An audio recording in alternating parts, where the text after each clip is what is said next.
Hello champions. तो आज हम मॉर्फो का लेक्चर नंबर 3 शुरू करने वाले हैं। इसमें हम इन्फ्लोरेसेंस और फ्लावर और पार्ट्स ऑफ फ्लावर के बारे में पढ़ेंगे।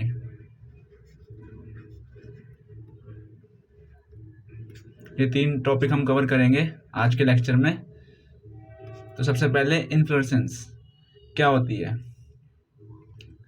Arrangement of flowers on the floral axis. जो फ्लोरल एक्सिस होती है उस पे फ्लावर्स की अरेंजमेंट को हम इन्फ्लोरेसेंस कहते हैं। पहली बात, A flower is a modified shoot wherein the shoot apical meristem changes to floral meristem. Flower जो है वो एक मॉडिफाइड शूट होती है। कहने का मतलब जो स्टेम की ग्रोथ हो रही थी वो शूट एपिकल मेरिस्टम की वजह से हो रही थी। अब शूट एपिकल मेरिस्टम में कुछ मॉडिफिकेशंस होती हैं और लीफ के बजाय लीफ प्रोड्यूस करने के जो शूट एपिकल मेरिस्टम है वो फ्लावर्स प्रोड्यूस करना शुरू कर देती है। Internodes do not elongate and the axis gets condensed. जो नोड्स हैं वहाँ पे जब पहले लीव्स निकल रही थी अब वहाँ से फ्लावर्स निकलने लगे हैं, लेकिन जो नोड्स के बीच का पोर्शन है वो तो कांस्टेंट ही है, वो तो इलोंगेट नहीं किया, लेकिन जो एक्सिस है वो कंडेंस्ड हो चुकी है। The apex produces different kinds of floral appendages laterally at the successive nodes instead of leaves. वही बात है, जो एपेक्स है, जो नोड्स थे वहाँ से हमारी क्या निकल रही थी, लीव्स निकल रही थी। अब शूट एपिकल मेरिस्टम में कुछ मॉडिफिकेशंस हुई जिनकी वजह से लीव्स के बजाय वहाँ से फ्लावर्स निकलने शुरू हो चुके हैं। When a shoot tip transform into a flower it is always solitary. जब शूट टिप फ्लावर में चेंज होती है तो वो सिर्फ फिर एक ही फ्लावर निकलता है। वहाँ से जो फ्लावर है वो एक सॉलिटरी का मतलब होता है अलोन, सिंगल। फ्लावर्स की अरेंजमेंट को ही हम इन्फ्लोरेसेंस कहते हैं फ्लोरल एक्सिस पे। Depending on whether the apex gets developed into a flower और कंटिन्यूज टू ग्रो। 2 तरह की इन्फ्लोरेसेंस होती हैं, रेसिमोज और दूसरी होती है साइमोज। बेसिस क्या रहे? बेसिस ये थे जो एपेक्स है क्या वो कंटिन्यूसली ग्रो कर रही है या फिर वहाँ पे फ्लावर आ गया और वो अब साइड में ग्रो कर रही है, बजाय ऊपर ग्रो करने के वो साइड में ग्रो करने लग रही है। इसके बेसिस पे हमने रेसिमोज और साइमोज की 2 तरीके की इन्फ्लोरेसेंस देखी है। रेसिमोज में क्या कौन सा ऑर्डर पाया जाता है, ये चीज़ बिल्कुल टिप्स पे रहनी चाहिए। रेसिमोज में एक्रोपिटल ऑर्डर पाया जाता है, वहीं अगर साइमोज की बात की जाए वहाँ पे बेसिपिटल ऑर्डर पाया जाता है। दोनों में डिफरेंस अभी बताता हूँ। In racemose type of inflorescence the main axis continues to grow. इसमें जो मेन एक्सिस है वो बढ़ती ही जा रही है, ग्रो करती ही जा रही है, और जो उस पर फ्लावर्स है वो लेटरली साइड्स में, लेटरली मतलब साइड में ग्रो करते जा रहे हैं और एक्सिस जो है वो अपनी लेंथ में इंक्रीज करती जा रही है। ऐसे ऑर्डर को हम एक्रोपिटल ऑर्डर भी कहते हैं और इस इन्फ्लोरेसेंस का नाम क्या है, रेसिमोज। वहीं साइमोज में क्या होता है, जो मेन एक्सिस है वो फ्लावर में टर्मिनेट हो जाती है और इसमें लिमिटेड ग्रोथ होती है। तो क्वेश्चन अगर आए कि लिमिटेड ग्रोथ किसमें पाई जाती है, ये रेसिमोज इन्फ्लोरेसेंस है और ये साइमोज। दोनों में डिफरेंस क्या होता है? पहली बात, जो यंग फ्लावर है और दूसरा ओल्ड फ्लावर।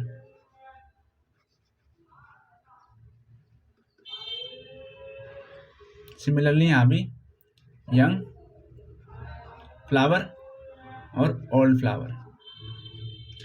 पहली बात तो रेसिमोज में जो एपेक्स है वो ग्रो करती जा रही है कॉन्टिन्यूसली, वहीं साइमोज में जो एपेक्स है वो फ्लावर में टर्मिनेट हो चुकी है। पहला डिफरेंस तो दोनों में ये है, यहाँ पे फ्लावर्स लेटरली ग्रो करते जा रहे हैं, यहाँ पे जो एपेक्स है वो फ्लावर में चेंज हो चुकी है। दूसरा जो डिफरेंस होता है रेसिमोज और साइमोज में, यंग फ्लावर जो है यहाँ पे रेसिमोज में टिप पे पाया जाता है और ओल्ड फ्लावर्स जो होते हैं वो लेटरली ग्रो कर रहे होते हैं बेस पे। ठीक है, जो ये यहाँ पे फ्लावर है ये ओल्ड है और जो टिप पे है ये जो फ्लावर है ये यंग है। वहीं अगर मैं साइमोज की बात करूँ, जो यंग है वो बेस में पाए जाते हैं और ओल्ड जो है वो टिप पे है। सबसे पहले जो एपेक्स था वो टर्मिनेट कर चुका है फ्लावर में, तो सबसे पुराना फ्लावर कौन सा है, ये वाला, ये एपेक्स टर्मिनेट कर चुकी है।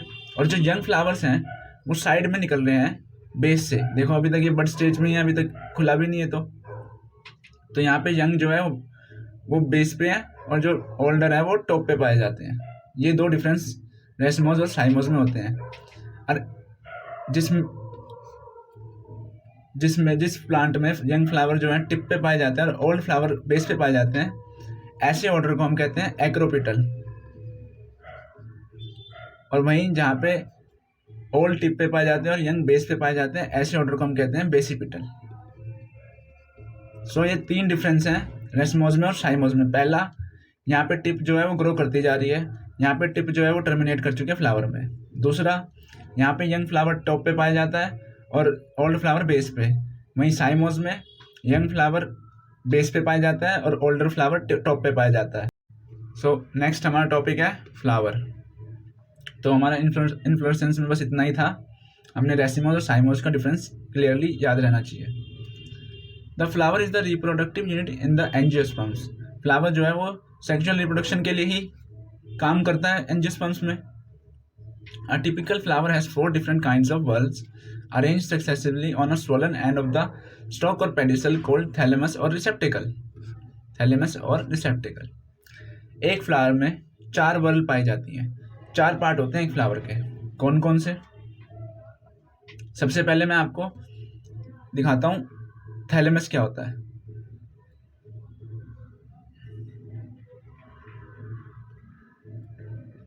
ये क्या है? ये एक स्टोक है, फ्लावर की स्टोक। फ्लावर की जो स्टोक होती है उसको हम क्या कहते हैं? स्टोक कह दो या फिर पेडिसल कह दो। और जो लीफ की स्टोक होती है उसे हम क्या कहते हैं? पिटियोल। फ्लावर की स्टोक को हम पेडिसल कहते हैं और लीफ की स्टोक को हम पिटियोल कहते हैं। पहला चीज़ ये दिमाग में रखना। सेकंड, जो ये स्टोक आगे जाके फूल सी गई है, सूस सी गई है, इसे कहते हैं हम थैलेमस या फिर रिसेप्टिकल। ठीक है। अब इसके ऊपर क्या प्रेजेंट होती है? इसके ऊपर प्रेजेंट होती है हमारी ओवरी।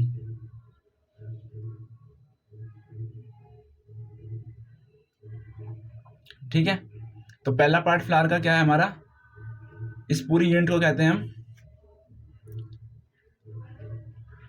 कार्पल। ये पूरी यूनिट होती है हमारी कार्पल। सेकेंडली, यहां से निकल रहे होते हैं कुछ मेल रिप्रोडक्टिव यूनिट जिन्हें हम एंथर्स और फिलामेंट से बनी होती है, इसे हम कहते हैं स्टेमन। 2 पार्ट हो गए, पहला कार्पल, दूसरा स्टेमन। तीसरा, जो फ्लावर के फूल देखे ना रंग बिरंगे, रोज के रेड, लोटस के पिंक, ऐसे प्रेजेंट होते हैं साइड में, इन्हें कहते हैं हम पेटल्स। 3rd यूनिट ये हो गई। और 4th जो लास्ट में नीचे ग्रीन ग्रीन सा पार्ट मिलता है हमें किसी फ्लावर में, ग्रीन लीफ लाइक स्ट्रक्चर्स, उन्हें कहते हैं हम सेपल्स। ये है हमारे 4th पार्ट। तो जो फ्लावर है वो 4 चीज़ों से मिलकर बना है। कौन कौन से? Carpel, stamen, petals, sepals. Simply ये चीज़ याद रखनी है हमें, एक फ्लावर जो है उसमें 4 चीज़ें पाई जाती हैं, कार्पल, स्टेमन, पेटल और सेपल। अब ये सारी चीज़ें कहाँ प्रेजेंट है? थैलेमस पे, या फिर उसे रिसेप्टिकल भी कह देते हैं। और फ्लावर की स्टोक को हम पेडिसल कहते हैं, और अगर हमसे पूछा जाए लीफ की स्टोक को क्या कहते हैं तो वो पिटियोल होती है। ठीक है। Next, these are calyx, corolla, androecium and gynoecium. अब इन्हें थोड़ा साइंटिफिक टर्म में हम क्या क्या कहते हैं? कैलिक्स होता है सेपल। कैलिक्स जो यूज होता है वो सेपल्स के लिए यूज होता है। कोरोला जो होता है वो पेटल्स के लिए यूज करते हैं हमने। एंड्रोशियम हम स्टेमन्स के लिए यूज करते हैं, और गाइनोशियम हम कार्पल के लिए यूज करते हैं। ठीक है। ये इनके टर्म्स हैं, calyx, corolla, androecium and gynoecium. Calyx and corolla are accessory organs. Calyx और जो कोरोला है इसका रिप्रोडक्शन में कोई हेल्प नहीं होता, तो इन्हें हम कौन से ऑर्गन्स कहते हैं? एक्सेसरी। वहीं एंड्रोशियम और गाइनोशियम, एंड्रोशियम जो होता है ये मेल रिप्रोडक्टिव यूनिट है,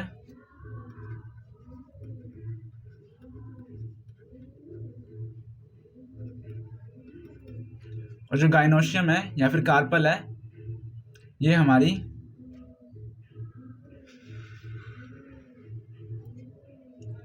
फीमेल रिप्रोडक्टिव यूनिट है। So androecium and gynoecium are reproductive organs, ये हमारे रिप्रोडक्टिव ऑर्गन्स है। और वहीं हमारा कैलिक्स और कोरोला जो है वो हमारे एसेसरी ऑर्गन्स हैं। In some flowers like lily calyx and corolla are not distinct and are termed as perianth. अगर आप लिली का फूल देखोगे तो उसमें आपको कैलिक्स और कोरोला पहचानना में नहीं आएगा। कैलिक्स और कोरोला में आप डिफ्रेंशिएट नहीं कर पाओगे लिली के फ्लावर में। तो उसके लिए हमने एक टर्म यूज करी है जिसे हम कहते हैं पेरियांथ। तो पेरियांथ किस में पाया जाता है? लिली के फ्लावर्स में। ठीक है। When a flower has both androecium and gynoecium, it is called bisexual. अगर एक फ्लावर में, जैसे ये फ्लावर जो मैंने बनाया है ये बाइसेक्सुअल है। कैसे? क्योंकि इसमें फीमेल रिप्रोडक्टिव यूनिट और मेल रिप्रोडक्टिव यूनिट एक ही फ्लावर में मौजूद है। तो ऐसे फ्लावर्स को हम कहते हैं बाइसेक्सुअल। लेकिन कुछ फ्लावर्स ऐसे होते हैं जिसमें खाली फीमेल होती है और खाली मेल होती हैं, दोनों एक साथ प्रेजेंट नहीं होते। तो ऐसे फ्लावर्स को हम कहते हैं यूनिसेक्सुअल फ्लावर्स। अब यहाँ से लर्निंग पोर्शन शुरू हो जाता है। बिल्कुल अच्छे से याद होना चाहिए ये सारी चीज़ें। अब सिमेट्री के बेसिस पे हमने 3 तरह के फ्लावर्स पढ़ने हैं। कौन कौन से? सबसे पहले एक्टिनोमॉर्फिक, दूसरा जाइगोमॉर्फिक और तीसरा एसिमेट्रिक। सबसे पहले अपनी एनसीईआरटी की जो साइड में खाली पेज है वहाँ पे लिखिए एक्टिनोमॉर्फिक।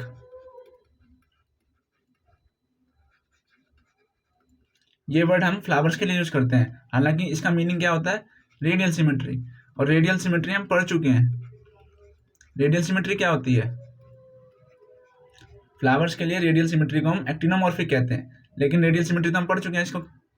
तो क्या होती है रेडियल सिमेट्री? कोई भी plane, any plane that is passing through the centre of the organism divides it into 2 equal halves, इनको हम रेडियल सिमेट्री कहते हैं। यानी कोई भी प्लेन अगर मैं सेंटर से पास करूं किसी ऑर्गेनिज्म के, तो मुझे उसके 2 सिमिलर हाफ्स मिलने चाहिए, तो वो रेडियल सिमेट्री है। और अगर आप फ्लावर्स की बात करें तो कोई भी प्लेन जो फ्लावर के सेंटर से पास हो रहा है और मुझे 2 इक्वल फ्लावर्स के स्ट्रक्चर्स मिल रहे हैं, तो मैं उन्हें एक्टिनोमॉर्फिक की कैटेगरी में रखूंगा। इसके एग्जाम्पल कौन कौन से हैं एक्टिनोमॉर्फिक के? मस्टर्ड, दतूरा और चिली। 3 एग्जाम्पल बिल्कुल एज इट इज एनसीईआरटी की साइड में लिखने हैं। सेकंड कौन सी सिमेट्री है? जाइगोमॉर्फिक।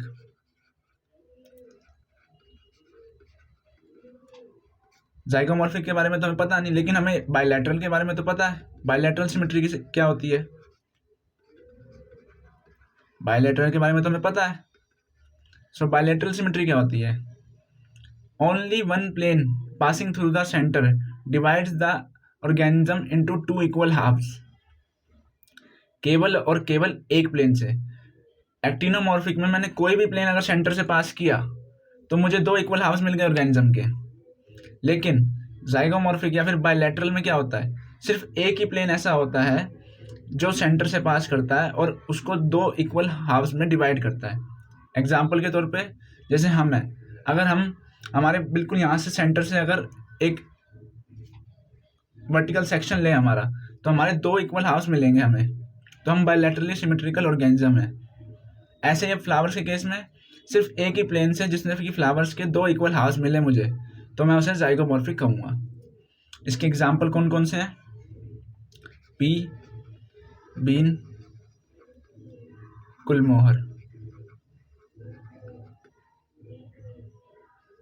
थर्ड है हमारा, एक और है गुलमोहर के अलावा केशिया भी है। थर्ड है हमारा एसिमेट्रिक, इर्रेगुलर। इसमें क्या होगा? मैंने कोई भी प्लेन पास किया सेंटर से, प्लेन जो पास करना है वो सेंटर से करना है। अब मैंने कोई भी प्लेन सेंटर से पास किया, मुझे उस ऑर्गेनिज्म के 2 इक्वल हाफ्स मिलेंगे ही नहीं किसी भी प्लेन से, तो ऐसे ऑर्गेनिज्म को मैं एसिमेट्रिक कहता हूँ। सिमिलरली फ्लावर के केस में क्या होगा? मैंने फ्लावर के सेंटर से प्लेन पास किया है, एक भी ऐसा प्लेन नहीं मिला जिससे कि मुझे उसके 2 इक्वल हाफ्स मिल जाए, तो मैं उसे कौन से क्या कहूँगा? वो एसिमेट्रिक फ्लावर है। इसका एग्जाम्पल कैना। सो ये 3 एज इट इज जैसे मैंने लिखा है अपनी एनसीईआरटी की साइड में पॉइंट्स लिख लो विद एग्जाम्पल्स बिल्कुल लर्न होने चाहिए।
A flower may be trimerous, tetramerous, or pentamerous when the floral appendages are in multiple of 3, 4, 5 respectively.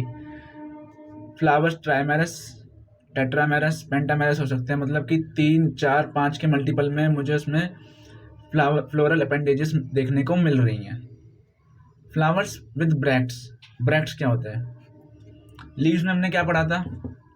सबसे पहले जो लीफ की स्टॉक होती है उसे क्या कहते हैं? अभी तो बताया था, क्या कहते हैं? पेटियोल। और अगर मैं कहूँ फ्लावर की स्टॉक को क्या कहते हैं? पेडिसल। इतना क्लियर है? अब याद हो किसी को, जब हमने लीफ करी थी तो लीफ में हमें 2 स्मॉल लीफ लाइक स्ट्रक्चर्स मिले थे। कहाँ पे? लीफ बेस के पास हमें 2 स्मॉल लीफ लाइक स्ट्रक्चर्स मिले थे एक्सिलरी बड के पास। उन्हें हमने क्या कहा था? उन्हें हमने स्टिप्यूल्स कहा था। याद आ रहा है? स्टिप्यूल्स कहा था। स्टिप्यूल्स क्या थे? Small leaf like structures. कहाँ प्रेजेंट थे? लीफ बेस पे। सिमिलरली अब जब फ्लावर की बात है, जो फ्लावर का पेडिसल है वहाँ पे हमें रिड्यूस लीफ मिलती है, लेकिन फ्लावर के केस में हम उन्हें क्या कहते हैं? फ्लावर के केस में हम उन्हें ब्रैक्ट्स कहते हैं। लीफ के केस में हमने उन स्मॉल लीफ लाइक स्ट्रक्चर्स को क्या कहा था? स्टिप्यूल्स कहा था। लेकिन फ्लावर के केस में हम क्या कहेंगे? ब्रैक्ट्स कहेंगे। So reduce leaf found at the base of the pedicel, वहाँ पे लीफ बेस पे मिली थी, यहाँ पे पेडिसल के बेस पे। वही बात है, सिमिलर बात है। वहाँ पेटियोल के बेस था, यहाँ पेडिसल का बेस है। वहाँ पे हमने स्टिप्यूल्स कह दिया और यहाँ पे हमने इन्हें ब्रैक्ट्स कह दिया। Are called bracteate and ebracteate. अब जिनके पास ब्रैक्ट्स हैं उन्हें हम, उन फ्लावर्स को हमने ब्रैक्टिएट कह दिया। जिनके पास वो ब्रैक्ट्स नहीं है उन्हें, उन फ्लावर्स को हमने ई ब्रैक्टिएट कह दिया। क्लियर है? Based on the position of calyx, corolla and androecium in respect of the ovary of the on thalamus। पहले तो बेसिस क्लियर करो, क्या बेसिस है? पहले तो बेसिस क्लियर करो। Based on the position of calyx, Corolla and androecium, मतलब gynoecium female reproductive organ जो है, यूनिट जो है वो गाइनोशियम, या फिर उसके अंदर ओवरी था। फीमेल रिप्रोडक्टिव यूनिट के अंदर ओवरी था जो थैलेमस के ऊपर प्रेजेंट था। उसकी जो साइड से वो क्या क्या निकल रहा था? एंड्रोशियम, कैलिक्स और कोरोला निकल रहे थे। अब ओवरी की पोजीशन के आधार पर कैलिक्स, कोरोला की पोजीशन, कैलिक्स, कोरोला और एंड्रोशियम की पोजीशन किसकी रिस्पेक्ट में? ओवरी की रिस्पेक्ट में। किस पर? थैलेमस के ऊपर। बेसिस ये हैं क्लासिफिकेशन के, हाइपोगाइनस, पेरिगाइनस और एपिगाइनस के जो क्लासिफिकेशन के बेसिस हैं वो हैं कैलिक्स, कोरोला और एंड्रोशियम की पोजीशन, ओवरी की नहीं, कैलिक्स, कोरोला और एंड्रोशियम की पोजीशन किसकी रिस्पेक्ट में, ओवरी की रिस्पेक्ट में। उसके आधार पर हमने फ्लावर्स को 3 तरह में डिवाइड किया है, हाइपोगाइनस, पेरिगाइनस और थर्ड एपिगाइनस। अब मैं हर एक वर्ड को तोड़ के बताता हूं। सबसे पहले हाइपोगाइनस, 2 वर्ड से बना है, हाइपो और गाइनस। अब तुम्हें यहाँ से सुपीरियर, हाफ इन्फीरियर और इन्फीरियर का कॉन्सेप्ट लेके जाऊंगा। पहले ये चीज क्लियर रखना, बेसिस क्या थे, कैलिक्स, कोरोला और एंड्रोशियम की पोजीशन किसकी रिस्पेक्ट में, ओवरी की रिस्पेक्ट में, ठीक है, ये ध्यान रखना। अब यहाँ से तुम्हारा सुपीरियर और हाफ इन्फीरियर और इन्फीरियर वाले कॉन्सेप्ट समझाता हूँ। हाइपोगाइनस 2 वर्ड से बना है, हाइपो और गाइनस। सिमिलरली पेरिगाइनस और सिमिलरली एपिगाइनस, ठीक है। समझ में आ गया ब्रेक कैसे करा, 2 शब्द से सारे बने हैं। सबसे पहले गाइनस का मतलब क्या होता है, गाइनोशियम। सबसे पहले गाइनोशियम को हटाया। गाइनोशियम क्या था, ओवरी। गाइनोशियम के अंदर तो ओवरी मिल रही थी। गाइनोशियम की 3 पार्ट से बना हुआ है, फीमेल रिप्रोडक्टिव यूनिट 3 पार्ट से बनी है, ओवरी, स्टाइल और स्टिग्मा, ठीक है। तो गाइनस हटा दिया, गाइनस का मतलब था गाइनोशियम। अब 3 वर्ड बचे मेरे पास, हाइपो, पेरी और एपी। हाइपो का मतलब क्या होता है, नीचे। एपी का मतलब क्या होता है, ऊपर। अब मैंने क्या कहा था, कैलिक्स, कोरोला और एंड्रोशियम की पोजीशन किसके रिस्पेक्ट में, ओवरी, या फिर गाइनोशियम की रिस्पेक्ट में कह लो, गाइनोशियम की रिस्पेक्ट में कह लो, ठीक है। तो हाइपो, हाइपो मतलब नीचे, हाइपो मतलब नीचे। तो कैलिक्स, कोरोला और एंड्रोशियम नीचे प्रेजेंट हैं, किसकी रिस्पेक्ट में, गाइनोशियम की रिस्पेक्ट में। हाइपो किसके लिए यूज किया यहाँ पे, कैलिक्स, कोरोला और एंड्रोशियम के लिए। सो कैलिक्स, कोरोला और एंड्रोशियम नीचे प्रेजेंट है ओवरी के, किसकी रिस्पेक्ट में, ओवरी की रिस्पेक्ट में। तो ऐसी कंडीशन को हम क्या कहेंगे, हाइपोगाइनस।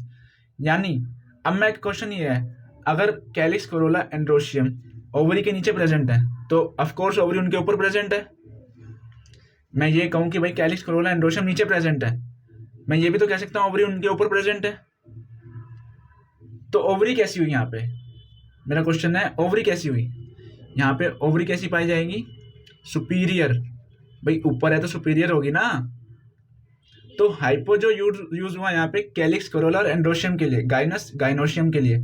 और मैं अगर पूछूं ओवरी इस कंडीशन में कैसी है, ओवरी तो उनके ऊपर प्रेजेंट है और ऊपर तो सुपीरियर प्रेजेंट होते हैं, तो यहाँ पे सुपीरियर कंडीशन पाई जाती है।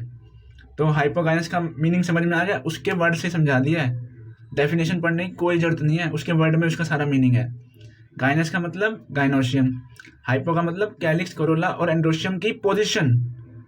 हाइपो नीचे होता है, तो कैलिक्स, कोरोला और एंड्रोशियम नीचे प्रेजेंट है, किसकी रिस्पेक्ट में, गाइनोशियम की रिस्पेक्ट में। तो गाइनोशियम कैसा हो गया, सुपीरियर। अब मैं सेकंड वाला इजीली समझ में आ जाएगा, पेरिगाइनस। पेरी मतलब सेम लेवल पर, पेरी का मतलब होता है बायो में सेम लेवल पर, गाइनस तो गाइनोशियम ही है। पेरी कौन कौन है पेरी में, कैलिक्स, कोरोला और एंड्रोशियम सेम लेवल पे प्रेजेंट है, किसकी रिस्पेक्ट में, गाइनोशियम की रिस्पेक्ट में। तो ऐसी ओवरी को क्या कहेंगे, हाफ इंफीरियर। बेटा डेफिनेशन याद करके जाने की जरूरत भी नहीं है। एपिगाइनस, एपी मतलब ऊपर, एपिडर्मिस सबसे बाहर की लेयर, एपिथीलियम सबसे बाहर की लेयर, एपी बाहर, ऊपर, सबसे ऊपर। एपी का मतलब ऊपर, गाइनस का मतलब गाइनेशियम। तो एपी में कौन कौन है, कैलिक्स, कोरोला, एंड्रोशियम ऊपर प्रेजेंट है, किसकी रिस्पेक्ट में, ओवरी की रिस्पेक्ट में। तो मतलब ओवरी कहाँ प्रेजेंट है, अब ओवरी तो नीचे प्रेजेंट होनी चाहिए, तभी तो वो उसके ऊपर प्रेजेंट है। तो ओवरी कैसी हुई यहाँ पे, यहाँ पे ओवरी कैसी हुई, ओवरी हुई इंफीरियर। समझ में आ गया, तीनों वर्ड की वर्ड में ही उनकी डेफिनेशन लिखी हुई है। कुछ भी याद करके जाने की जरूरत नहीं अगर तुमने समझ लिया है तो। बेसिस क्लियर रहने चाहिए। बेस क्या थे? बेसिस थे कैलिक्स, कोरोला और एंड्रोशियम की पोजीशन किसकी रिस्पेक्ट में? ओवरी या फिर गाइनोशियम भी कह लो, गाइनोशियम की रिस्पेक्ट में। वो हमारे बेसिस थे जिसके बेसिस पे हमने हाइपोगाइनस, पेरिगाइनस और एपिगाइनस 3 कैटेगरी बनाई थी। ठीक है, तो हाइपोगाइनस में कैसी ओवरी मिलेगी? सुपीरियर ओवरी मिलेगी, पेरिगाइनस में हाफ इंफीरियर मिलेगी और एपिगाइनस में इंफीरियर ओवरी मिलेगी। ठीक है, अब इनके एग्जाम्पल्स इनके आगे लिख लेना। हाइपोगाइनस के एग्जाम्पल क्या क्या है? Mustard, China rose, brinjal. और पेरिगाइनस के प्लम रोज, पीच। और एपिगाइनस के गुआवा, कुकुम्बर और रे फ्लोरेट्स ऑफ सनफ्लावर। सबके 3-3 एग्जाम्पल हैं, अच्छे से लर्न होने चाहिए। नेक्स्ट ये डायग्राम दिखा रखा है, ये कौन सी कंडीशन है? हाइपोगाइनस, ये दोनों पेरिगाइनस और ये है एपिगाइनस। पिछले पैराग्राफ में एक वर्ड लिखा हुआ था rim of the thalamus. Perigynous में पढ़ोगे तो वहां लिखा होगा रिम ऑफ थैलेमस। ये जो है ना, ये दिस, इन्हें कहते हैं रिम ऑफ थैलेमस। क्या कहते हैं ना? Rim of thalamus. ठीक है, अब यहां भी समझा देता हूं।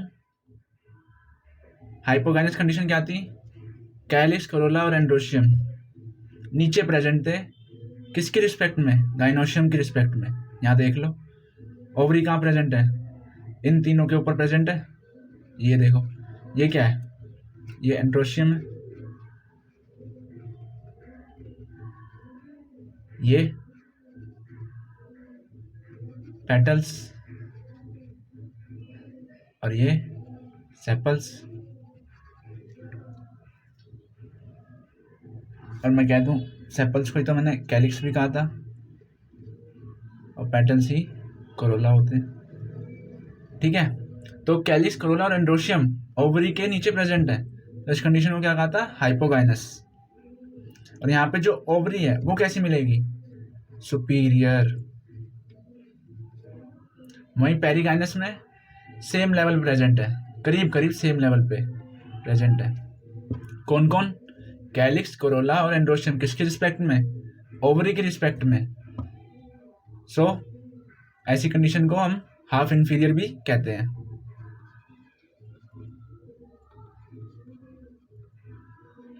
Third, epigynous. कैलिक्स, कोरोला और एंड्रोशियम ऊपर प्रेजेंट है, किसकी रिस्पेक्ट में? गाइनोशियम की रिस्पेक्ट में। नेक्स्ट है हमारा parts of the flower. 4 parts देखे थे हमने, calyx, corolla, androecium, gynoecium. Calyx और कोरोला कैसे हैं? एसेसरी ऑर्गन्स हैं, वहीं एंड्रोशियम और गाइनोशियम रिप्रोडक्टिव ऑर्गन्स हैं। ठीक है, अब इनकी एक एक करके सबके डिटेल में पढ़ेंगे। Each flower normally has 4 floral birds, 4 होती हैं, कैलिक्स, कोरोला, एंड्रोशियम और गाइनोशियम। सबसे पहले कैलिक्स कहूँ या फिर मैं सेपल्स कहूँ, बात एक ही है। Outermost whorl of the flower, ये कैलिक्स जो है ये आउटर मोस्ट वर्ल है, मतलब सबसे बाहर कैलिक्स मिलेगी। और इसके मेंबर्स को क्या कहते हैं हम? सेपल्स। जनरली सेपल्स के क्या क्या फीचर्स है? ग्रीन है, लीफ लाइक है और फ्लावर को बड स्टेज में प्रोटेक्ट करते हैं। सबसे पहले कैलिक्स होता है हमारा सेपल्स। कौन सी सबसे बाहर पाई जाने वाली फ्लावर का पार्ट है? ये कैसा दिखता है? हरा दिखता है। कैसा है? लीफ लाइक है। काम क्या करता है? प्रोटेक्ट करता है फ्लावर को बड स्टेज में। कैलिक्स में भी गैमोसेपेलस और पॉलीपेटलस। सबसे पहले गैमोसेपेलस जो है ये 2 वर्ड से बना है और पॉलीसेपेलस भी 2 वर्ड से बना है। गैमो प्लस सेपेलस। सेपेलस का मतलब क्या है? सेपल्स। गैमो, बायो में कभी भी आ जाए गैमो मतलब यूनाइटेड, और कहीं भी आ जाए पॉली मतलब फ्री। ठीक है। सो अगर मैं कहूँ गैमोसेपेलस मतलब सेपल्स आर यूनाइटेड। अगर मैं कहूँ पॉलीसेपेलस सेपल्स आर फ्री। अब मेरा क्वेश्चन ये है कि मैंने पूछा तुमसे गैमोपेटेलस। सो गैमोपेटेलस क्या होगा? सोचो, पेटेलस मतलब पेटल, गैमो का मतलब यूनाइटेड, गैमोपेटेलस मतलब petals are united. Similarly polypetalous, polypetalous क्या होंगे? Petals are free. ठीक है। नेक्स्ट है हमारा कोरोला। कोरोला कहूँ या फिर मैं पेटल्स कहूँ? पेटल्स की बनी होती है कोरोला। कैसी होती है? ब्राइटली कलर्ड होती है, लेकिन जो कैलिक्स थी वो ग्रीन कलर की थी। इनका काम क्या है? इंसेक्ट्स को अट्रैक्ट करना पॉलिनेशन के लिए। वहीं कैलिक्स का क्या काम था? फ्लावर को अर्ली बर्ड स्टेज में प्रोटेक्ट करने का। लाइक कैलिक्स, कोरोला में ऑल्सो भी गैमोपेटेलस और पॉलीपेटेलस। गैमोपेटेलस मतलब petals are united and polypetalous यानी petals are free. The shape and colour of corolla vary greatly in plants. कई तरीके के फूल देखे हैं हमने, कई रंग के देखे हैं, कई स्टाइल्स में देखे हैं। कोरोला की 4 शेप है, याद होनी चाहिए। Tubular, bell shaped, funnel shaped और चौथी है हमारी व्हील शेप। ये 4 शेप हमें कोरोला की पता होनी चाहिए। ये दिखा रखा है एक फ्लावर। ये ग्रीन पार्ट क्या है हमारा? कैलिक्स। और ये जो स्टॉक निकल रही है, दिस स्टॉक, फ्लावर की स्टॉक को क्या कहते हैं हम? पेडिसल। और लीफ की पिटियोल। नेक्स्ट, ये कलरफुल जो फ्लावर्स की पत्तियां दिख रही है क्या कहते हैं हम? कोरोला। कोरोला कहें या फिर पेटल्स कहें। उसके अंदर हमें ये देखने को मिल रहे हैं फिलामेंट से, इन्हें कहते हैं हम एंड्रोशियम। और सेंटर में हमें क्या देखने को मिलती है? गाइनोशियम। ये सब किस पे प्रेजेंट है? एक स्वेलन पार्ट है स्टॉक का, जिसे कहते हैं हम थैलेमस। नेक्स्ट, ये हमें अलग अलग करके दिखा रखा है कैलिक्स कैसे हैं। ग्रीन है, स्मॉल है। और वहीं हम देखें अगर कोरोला कलरफुल है। थर्ड हमारा एंड्रोशियम है, क्या किस किस से बना है? फिलामेंट और एंथर से मिलकर बना हुआ है। वहीं गाइनोशियम हमारा जो है ओवरी, स्टाइल और स्टिग्मा से मिलकर बना हुआ है। नेक्स्ट है हमारा एस्टिवेशन। एंड्रोशियम और गाइनोशियम से पहले एनसीईआरटी में एस्टिवेशन दे रखा है, तो पहले एस्टिवेशन पढ़ लेते हैं। एस्टिवेशन होता क्या है? सिंपल भाषा में सेपल्स और पेटल्स के अरेंजमेंट किस पे? फ्लोरल बर्ड में, उसी को हम एस्टिवेशन कहते हैं। और मेंबर्स की रिस्पेक्ट में, सिंपली सेपल्स और पेटल्स के अरेंजमेंट किसी भी फ्लावर में। The mode of arrangement of sepals और petals in floral bird with respect to other members of the same world is known as aestivation. यानी सेपल्स और पेटल्स की जो पोजिशन है विद रिस्पेक्ट टू जो अदर मेंबर्स हैं किसी भी फ्लोरल बर्ड में, उसी को हम एस्टिवेशन कहते हैं। The main types of aestivation are, 4 तरह की एस्टिवेशन होती है। Valvate, twisted, imbricate and vexillary. बहुत इंपॉर्टेंट है चारों, और सबसे ज़्यादा इंपॉर्टेंट है इनके examples. When sepals or petals in a whirl just touch one another at the margin without overlapping, as in Calotropis, it is said to be velvet. पहले यहाँ पे नीचे एनसीईआरटी में दिखा रखा है वहाँ, जैसे ये पेटल्स हैं, इसमें जो एनसीईआरटी के डायग्राम में है सारे के सारे पेटल्स की ही एस्टिवेशन दिखा रखी है, सेपल्स में किसी की भी नहीं दिखा रखी। जैसे सबसे पहले वेलवेट दिखा रखी है। इसमें देखो जो पेटल्स हैं वो एक दूसरे से क्या ओवरलैप कर रहे हैं? क्या ये जो पेटल्स हैं ये एक दूसरे से ओवरलैप कर रहे हैं? नहीं कर रहे। ऐसा हमें किस में देखने को मिलता है? कैलोट्रोपिस में। अपनी एनसीईआरटी में भी ऐसे एग्जाम्पल लिख लो, लर्न करने में ईजी रहेगा। इसके बाद वैक्सिलरी, जो आसान है पहचानना। इसमें 3 चीज़ें मिलेंगी। स्टैंडर्ड मिलेगा, सबसे बड़ा सिंगल स्टैंडर्ड एक ही होता है। उसके बाद विंग्स मिलेंगे 2, और सबसे अंदर मिलेंगे हमें कील, ये भी 2 होते हैं और जॉइंटेड होते हैं। वैक्सिलरी हमें किस में देखने को मिलती है? पी और बीन में। 2 एग्जाम्पल दे रखे हैं, ठीक है। सो वैक्सिलरी भी हो गया और वेलवेट भी हो गया। अब कंफ्यूजन क्या होगी, ट्विस्टेड और इम्ब्रिकेट में, दोनों में ओवरलैपिंग होती है, दोनों में ओवरलैपिंग होती है, ठीक है। लेकिन ट्विस्टेड में क्या होता है, रेगुलर ओवरलैपिंग मिलती है, रेगुलर ओवरलैपिंग। वहीं अगर मैं इम्ब्रिकेट की बात करूं, यहाँ पे इर्रेगुलर ओवरलैपिंग देखने को मिलती है। इसके एग्जाम्पल कौन कौन से हैं, केसिया और गुलमोहर, और इसके चाइना रोज, लेडीज फिंगर और कॉटन। सो ये 3 एग्जाम्पल हैं इनके। तो सबसे पहले वैक्सिलरी, कोई भी पेटल आपस में ओवरलैप नहीं करेगा, तो वो है वेलवेट। नेक्स्ट है हमारा वैक्सिलरी। वैक्सिलरी में 3 चीज़ देखने को मिलेगी, स्टैंडर्ड, विंग्स और कील।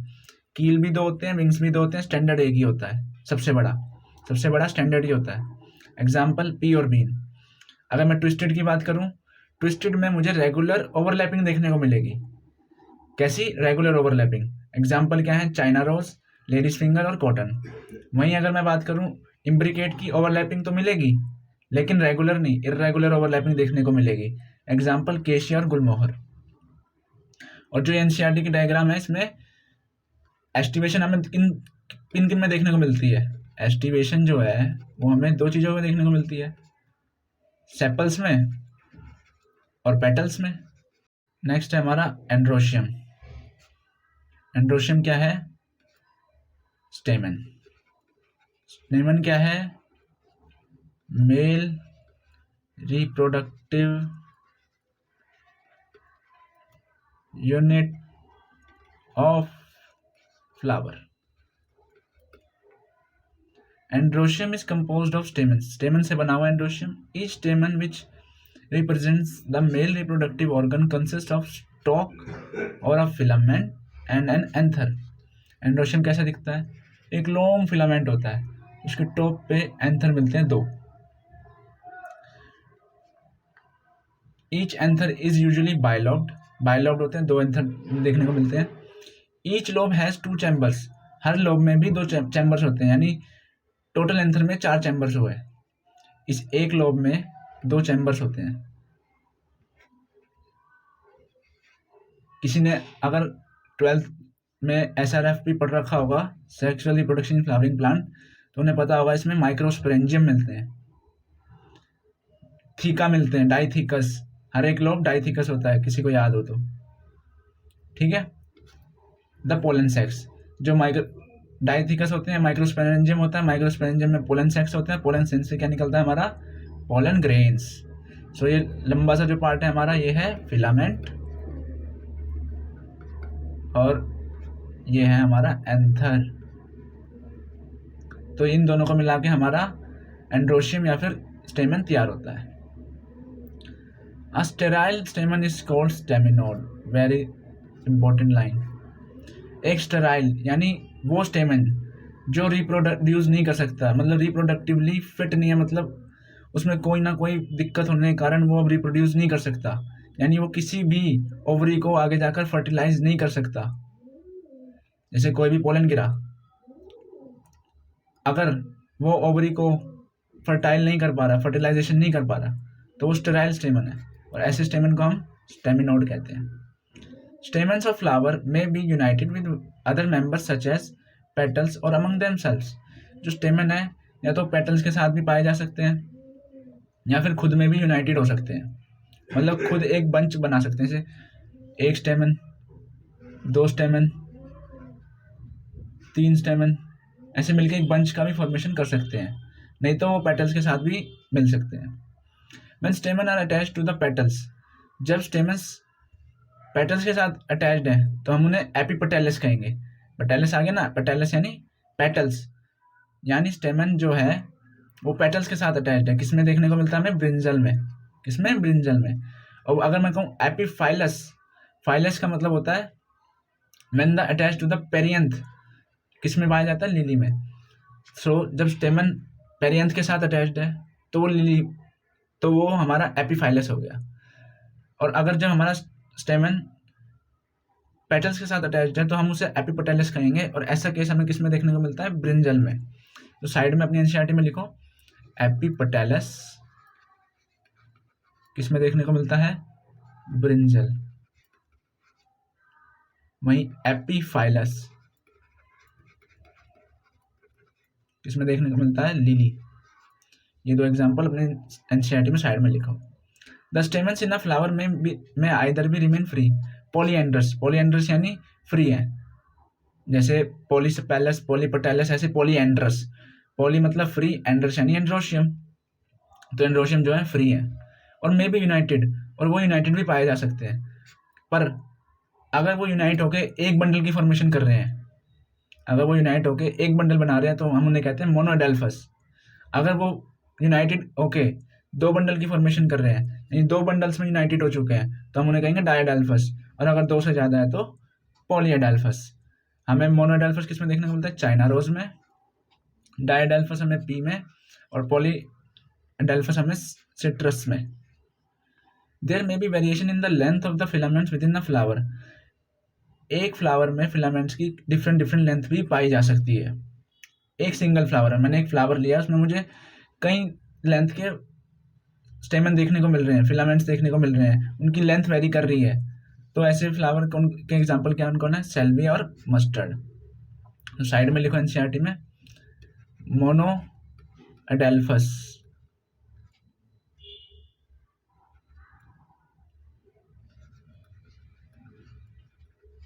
किसमें पाया जाता है? China rose. डाई एडेल्फस पाया जाता है पी में, और पॉली एडेल्फस पाया जाता है सिट्रस में। और फिलामेंट की लेंथ किन में वेरी करती है? सेल्विया और मस्टर्ड में। नेक्स्ट है हमारा गाइनोशियम। गाइनोशियम किससे बना है? कार्पल से। कार्पल क्या है? Female reproductive unit. मैं समझाया तो पहले स्ट्रक्चर किसका? कार्पल का। सबसे बेस पे क्या प्रेजेंट होती है? ओवरी। उसके ऊपर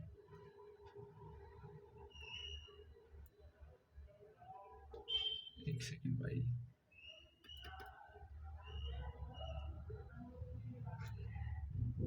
सबसे नीचे क्या प्रेजेंट है?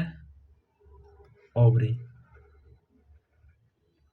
ठीक है, उसके ऊपर प्रेजेंट है स्टाइल, और सबसे ऊपर प्रेजेंट है स्टिग्मा।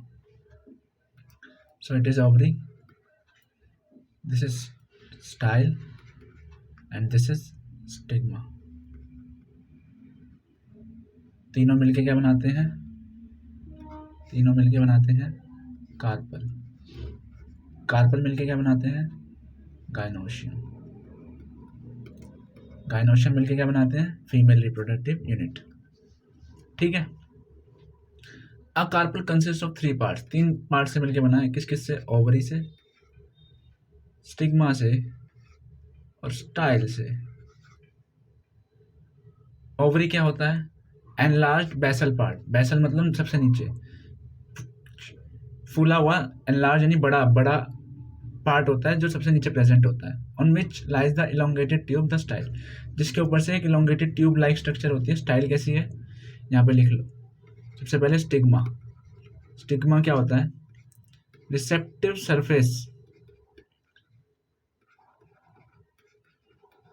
फॉर पोलन ग्रेन्स, यानी कि सबसे पहले पोलन ग्रेन स्टिग्मा के ऊपर लैंड करते हैं। नेक्स्ट है हमारा स्टाइल। स्टाइल क्या होता है? ट्यूब लाइक होता है पहली बात, और काम क्या करता है? Connects stigma to ovary. Stigma और ओवरी को जोड़ने का काम कौन करता है? स्टाइल। नेक्स्ट है ओवरी एनलार्ज्ड बेसल पार्ट को ही हम ओवरी कहते हैं। इसके अंदर क्या होते हैं? इसके अंदर होते हैं ओव्यूल्स। ओव्यूल्स के अंदर क्या होते हैं? एम्ब्रियो सैक, जहाँ पे फर्टिलाइजेशन होनी है। ठीक है। So the style connects the ovary to the stigma. The stigma is usually at the tip. Tip पे होती है स्टिग्मा, भाई सबसे ऊपर है, नीचे पोलन उन्हीं पे आके लैंड करेंगे। Landing of pollen grains on the stigma is called, क्या कहते हैं? पोलन ग्रेन्स की लैंडिंग, ट्रांसफर कह लो, लैंडिंग कह लो, transfer of pollen grains from anthers to the stigma of the carpel is called pollination. Pollination कहते हैं। Transfer of pollen grains from anthers to the stigma of the carpel is called pollination. Each ovary bears one or more ovules. हर एक ovary के अंदर क्या मिलते हैं? Ovules, जो कि अटैच होते हैं ओवरी से, किससे? प्लेसेंटा के थ्रू। यानी प्लेसेंटा क्या करती है? ओव्यूल्स को ओवरी से जोड़ने का काम कौन करता है? प्लेसेंटा। कैसी होती है? कुशन लाइक होती है। सो नेक्स्ट हमारा है प्लेसेंटा। कैसी है? Cushion like. क्या काम करती है? कनेक्ट करती है ओव्यूल्स को किससे? ओवरी से। When more than one carpel is present, they may be free. जब एक से ज़्यादा कार्पल प्रेजेंट है तो फ्री भी हो सकते हैं। किस किस में? लोटस और रोज में। और ऐसी कंडीशन को क्या कहते हैं हम? एपोकार्पस। और अगर कार्पल फ्यूज्ड है, अगर कार्पल, कार्पस मतलब कार्पल, सिन मतलब यूनाइटेड, एपो मतलब फ्री। सो एपोकार्पस का मतलब कार्पल्स आर फ्री, किस में पाए जाएंगे? लोटस और रोज में। वहीं सिन कार्पस की बात करें तो सिन मतलब यूनाइटेड, कार्पस मतलब carpel. So carpels are united in syncarpous, किस में पाए जाते हैं? मस्टर्ड और टोमेटो में पाए जाते हैं। प्लेसेंटेशन। सो हमने इससे पहले क्या पढ़ा था? एस्टिवेशन। एस्टिवेशन क्या था? सेपल्स और पेटल्स के अरेंजमेंट को हमने एस्टिवेशन कहा था। इनफ्लोरेसेंस किसे कहा था? फ्लावर्स के अरेंजमेंट किस पे? फ्लोरल एक्सिस पे, उसको हमने इन्फ्लोरेसेंस कहा था। अब प्लेसेंटेशन क्या है? ओव्यूल्स की अरेंजमेंट ओवरी में, ओव्यूल्स की अरेंजमेंट ओवरी में, इसी को हम प्लेसेंटेशन कहते हैं। So the arrangement of ovules within the ovary is known as placentation. Placentation 5 तरह की है। सबसे पहले marginal, then axile, then parietal, then free central, then basal. 5 तरह की प्लेसेंटेशन पढ़नी है। एस्टिवेशन कितने तरह की पढ़ी थी हमने? 4 तरीके की। कौन कौन सी? वेलवेट, वैक्सिलरी, ट्विस्टेड और इम्ब्रिकेट। ठीक है। और इन्फ्लोरेसेंस कितने तरह की पढ़ी थी हमने? रेसिमोस और साइमोस, 2 तरह की। सो प्लेसेंटेशन वी हैव 5 टाइप्स। 5 तरह की प्लेसेंटेशन पाई जाती है। सबसे पहले मार्जिनल, ये मैं डायग्रामेटिकली समझाता हूँ आपको।